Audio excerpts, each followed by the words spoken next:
Hi, this is a video. This is about chapter 11, which is the conclusion, and I just want to say thank you for taking the time to watch these videos, but also if you've read the book, thank you, and I hope that it helped in some way. I hope that I'm adding to the conversation and not taking away from it. I pray that it enlivens your relationship to God and to your neighbors.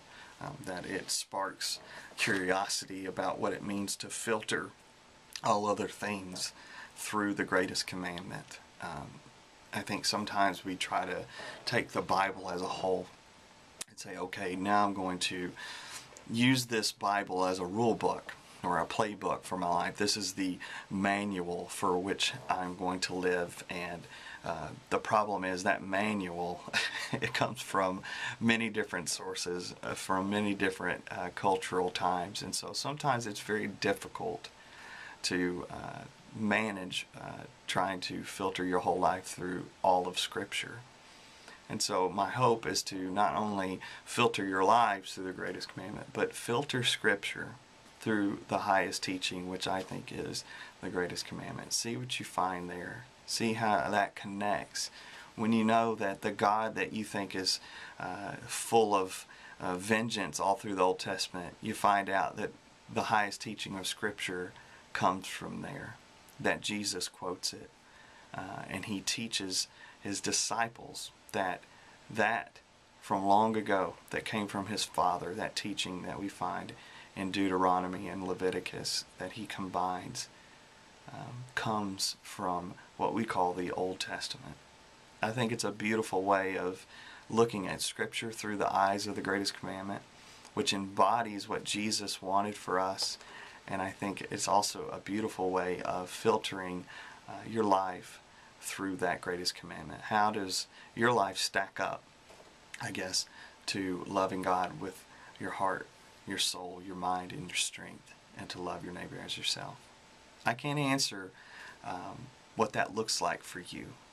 I can only give you, hopefully, a clearer picture of what I think it might have meant to Jesus and what I think it could mean for us today.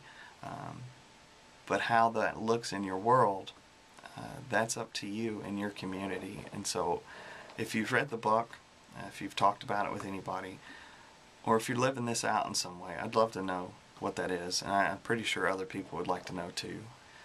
I think regardless of our beliefs and our doctrines, we all who are Christians desire a deep faith with Jesus, and we desire others to have that as well. And so I would love to hear how you're embodying the greatest commandment.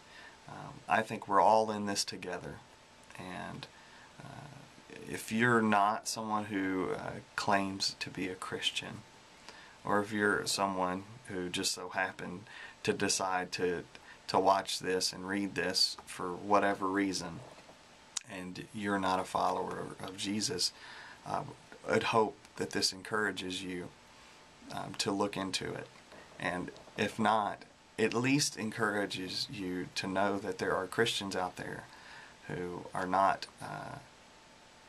wanting to degrade you, and we want to love people. I think that that's the highest calling of someone who follows Christ, is to love. And so I hope you understand that. I pray that whoever you are, that you'll make love, that you'll promote it, that you're building it wherever you are. And thank you so much for taking the time to watch this and to be a part of this.